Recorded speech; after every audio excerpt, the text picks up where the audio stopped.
Sahabat desa, pada video kali ini saya akan berbagi terkait dengan tutorial pengisian kuesioner pendataan SDGs 2021 bagi Pokja Relawan Pendataan Desa tahun 2021. Nah, video ini dibuat dalam rangka memberikan bimbingan petunjuk bagi petugas pendataan di tingkat desa. Nah, dalam pendataan ini ada 4 format yang nanti akan dilakukan pendataan kuesioner di desa masing-masing. Nah, yang pertama pendataan desa, yang kedua pendataan RT RW atau dusun, yang ketiga pendataan keluarga, yang keempat pendataan individu. Nah, terkait dengan pendataan berbasis lapangan, saya akan mencoba berbagi bagaimana pengisian. Ada 2 format yang nanti akan kita lakukan pendataan di lapangan. Kita mulai dari pendataan keluarga. Nah, pendataan keluarga kuesioner rumah tangga P1 ini adalah deskripsi enumerator atau petugas lapangan yang melakukan pencatatan. Kemudian nama, alamat, HP atau telepon diisi. P2 deskripsi lokasi, diisi mulai dari provinsi, kabupaten, kecamatan, desa, RT, RW atau dusun. Kemudian nama yang dilakukan pendataan, alamat, nomor HP, kemudian nomor telepon kalau memiliki nomor HP maupun nomor telepon kepala rumah tangga atau rumah tangga yang kita lakukan kunjungan lapangan. Kemudian deskripsi keluarga, nomor kakak, kemudian nik kepala keluarga cukup jelas. Kemudian tempat pemukiman, tempat tinggalnya ditempati, yang pertama milik sendiri, kontrak atau sewa, bebas sewa, dipinjami, dinas atau lainnya. Silakan diisi berdasarkan hasil wawancara. Kalau misalkan milik sendiri maka dilingkar 1 dan seterusnya. Kemudian status lahan tempat tinggal yang ditempati ini milik sendiri, milik orang lain, tanah negara atau lainnya. Silakan diisi berdasarkan hasil wawancara saat di lapangan. Kemudian luas lantai tempat tinggal berapa meter, kemudian luas lahan tempat tinggal, ini saya kira jelas berdasarkan hasil pengamatan teman-teman tim pendata di lapangan. Kemudian jenis lantai tempat tinggal terluas, tinggal dilihat situasi dan kondisi rumah tempat tinggal saat kunjungan di lapangan. Kalau misalkan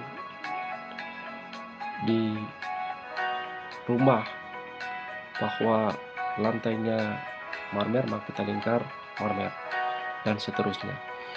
Kemudian dinding sebagian besar rumah 1 semen, kayu, 2 kayu berkualitas, 3 lainnya.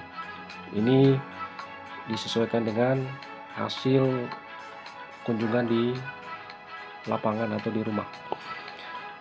Yang berikut jendela, ada berfungsi, ada tidak berfungsi, 3 tidak ada. Ini silakan diisi dilingkar berdasarkan hasil pengamatan maupun kunjungan di lapangan. Kemudian atap, genteng, kayu atau lainnya, silakan dilingkar berdasarkan hasil wawancara. Penerangan rumah menggunakan listrik PLN, listrik non PLN, lampu minyak, sumber penerangan lainnya atau tidak ada. Ini dilingkar berdasarkan hasil pengamatan pun kunjungan. Kemudian energi untuk memasak menggunakan gas LPG, kota, biogas, yang kedua minyak tanah, kayu bakar, ketiga 4 lainnya. Ini silakan dilingkar berdasarkan hasil wawancara.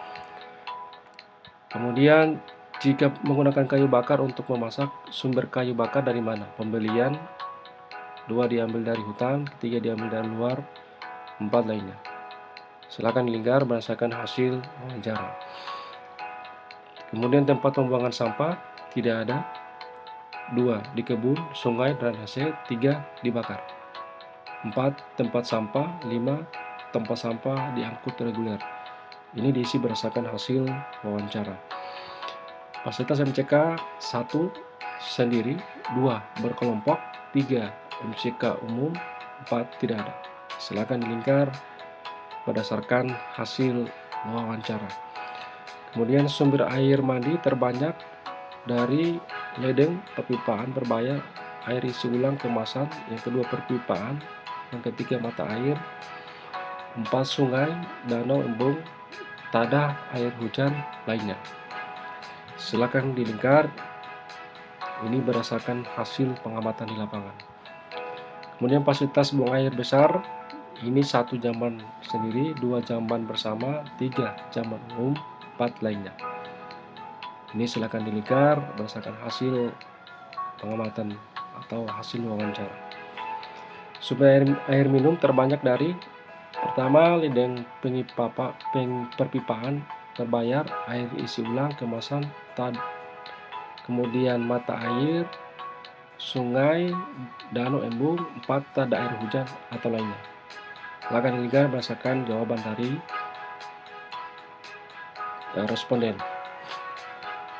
Yang berikut tempat pembuangan limbah air cair. 1 tangki instalasi pengelolaan limbah, sawah, kolam sungai, drainase laut. Yang ketiga lubang di tanah, 4 lainnya. Ini silakan dilingkar berdasarkan jawaban dari responden. Yang berikut rumah berada di bawah sutas. Yang dimaksud dengan di bawah sutet itu adalah di bawah tiang listrik atau tower yang memiliki tegangan yang cukup tinggi. Kalau rumah di bawah sutet maka dilingkar ya, kalau tidak ya dilingkar 2. Kemudian rumah di bantaran sungai, 1 ya, 2 tidak. Silakan diisi berdasarkan hasil pengamatan. Yang berikut adalah rumah lereng bukit gunung. Ini silakan dijawab berdasarkan hasil jawaban. Secara keseluruhan kondisi rumah berdasarkan hasil pengamatan dan kunjungan lapangan, apakah rumah ini kumuh atau tidak kumuh. Kalau dia kumuh maka dilingkar 1. Yang berikut adalah akses pendidikan terdekat. Ini fasilitas contoh misalkan PAUD, jarak dari rumah berapa kilometer, waktu tempuh berapa jam, kemudian proses kemudahan apakah dia mudah atau sulit. Kalau proses kemudahan PAUD mudah maka dilingkar diisi 1. Kalau sulit maka diisi 2. Seterusnya TK, SD, SMP, SMA, perguruan pesantren, seminar, pendidikan keagamaan, pengisiannya seperti yang di atas. Yang berikut akses fasilitas kesehatan terdekat. Contoh 1 rumah sakit, jarak dari rumah berapa kilometer, waktu tempuh berapa jam, kemudian kemudahan apakah dia mudah, 1 diisi mudah, 2 diisi sulit. Nah, tergantung hasil jawaban dari pihak responden. Yang berikut adalah akses tenaga kesehatan terdekat. Nah, apakah di sekitarnya memiliki dokter spesial, jaraknya berapa kilometer, waktu tempuh, kemudahan, apakah mudah, sulit, seterusnya sampai dukun. Yang berikut akses prasarana dan sarana transportasi. Pertama tujuan. Lokasi pekerjaan utama ini jenis transportasi terlama 1 darat, 2 air, 3 udara. Artinya akses yang digunakan oleh responden dalam akses transportasi, apakah dia menggunakan darat, air, maupun darat. Nah, biasanya kalau mereka itu menggunakan darat, jadi lingkar darat isi 1. Kemudian penggunaan transportasi umum. Kalau dia menggunakan darat, apakah dia menggunakan transportasi umum ya atau tidak, jadi isi 1. Kemudian waktu tempuh sekali jalan berapa kilometer. Kemudian biaya sekali jalan menggunakan transportasi umum itu berapa biaya atau rupiah. Terus bagaimana kemudahan? Kalau mudah diisi 1, kalau sulit diisi 2. Yang berikut pemanfaatan penerimaan program pemerintah. Silakan diisi kepala keluarga atau keluarga apakah pernah menerima BLT program keluarga harapan, BST dan lain sebagainya. Silakan dicentang. Kalau memiliki bantuan BLT, mendapatkan bantuan BLT silakan centang ya. Kalau memiliki bantuan PKH silakan centang ya. Yang berikut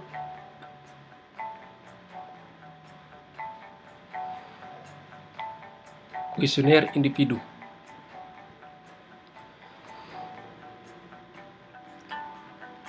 Ini diisi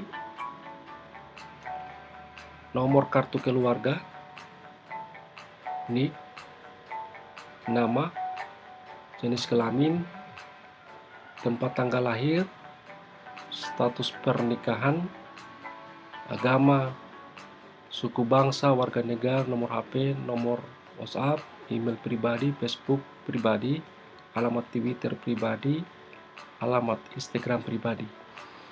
Saya kira ini jelas pengisian kuesioner individu berdasarkan nomor kartu keluarga, NIK, nama, dan sebagainya. P2 deskripsi pekerjaan. Kondisi pekerjaan: 1. Bersekolah, ibu rumah tangga, tidak bekerja. 4. Sedang mencari pekerjaan. 5. Bekerja. Nah, ini dilingkar berdasarkan hasil wawancara. Yang berikut adalah pekerjaan utama. 1. Petani pemilik lahan. 2. Petani penyewa. 3. Buruh tani. 4. Nelayan pemilik kapal perahu. 5. Nelayan penyewa dan lain sebagainya. Ini diisi berdasarkan hasil jawaban dari responden atau individu yang diwawancarai. Yang berikut adalah jaminan sosial ketenagakerjaan. 1. Sebagai peserta. 2. Bukan peserta. Nah, ini diisi berdasarkan hasil wawancara maupun kunjungan di saat melakukan pendataan. Yang berikut adalah penghasilan setahun terakhir. Ini mulai dari sumber penghasilan, jumlah, satuan, penghasilan setahun. Nah, kemudian diekspor semua, sebagian, besar, atau tidak. Contoh misalkan untuk padi, jumlah yang dihasilkan dalam setahun terakhir ini berapa kali, kemudian satuannya ton, kemudian penghasilan setahun berapa. Kemudian kalau hasil produksi padi diekspor, apakah padinya semuanya diekspor, sebagian atau tidak diekspor. Selanjutnya tanaman hortikultura, karet dan lain sebagainya sama dengan cara penyucian yang di atas. Yang berikut deskripsi kesehatan. Penyakit yang diderita setahun terakhir ini muntaber, diare, demam berdarah, campak, malaria dan lain sebagainya. Ini silakan dilingkar berdasarkan hasil jawaban dari pihak responden atau pihak yang diwawancarai. Yang berikut, berapa kali fasilitas kesehatan berikut didatangi setahun terakhir untuk pengobatan perawatan. Jadi diisi jumlah, misalkan ke rumah sakit berapa kali, ke rumah sakit bersalin berapa kali, ke puskes rawat inap berapa kali, puskes tanpa rawat inap berapa kali, dan lain sebagainya. Ini diisi setahun terakhir. Misalkan tahun ini 2021, maka penyelesaian di tahun 2020. Kemudian jaminan sosial kesehatan, dia sebagai peserta atau bukan peserta. Kemudian untuk kaum disabilitas ini diisi tunanetra, tunarungu, tunawicara, buta, tuli, bisu. Ini diisi berdasarkan hasil jawaban dari atau pengamatan kita di lapangan dan seterusnya. Kemudian deskripsi pendidikan tertinggi yang ditamatkan: 1. Tidak sekolah, 2. SD dan sederajat, SMP dan sederajat, SMA dan sederajat, dan seterusnya. Dilingkar berdasarkan hasil jawaban dari pihak responden atau hasil wawancara. Kemudian bahasa yang digunakan di rumah dan permukiman, misalkan bahasa Indonesia atau bahasa Jawa dan seterusnya. Bahasa digunakan di lembaga formal, sekolah, tempat kerja, ini silakan diisi berdasarkan hasil jawaban dari pihak responden. Kemudian kerja bakti setahun terakhir, ini berapa kali? Silakan dijawab berdasarkan hasil jawaban dari responden. Siskambling setahun terakhir, pesta rakyat setahun terakhir, kemudian menolong warga yang mengalami kematian keluarga setahun terakhir, dan seterusnya. Ini diisi berdasarkan data di tahun terakhir, setahun terakhir atau di tahun 2020. Saya kira ini proses pendataan yang akan dilakukan di lapangan atau di lokasi Bapak Ibu sekalian. Intinya proses pendataan yang akan kita lakukan nanti di lapangan ini berbasis rumah tangga, kemudian berbasis individu. Terima kasih, demikian dan salam berdesa.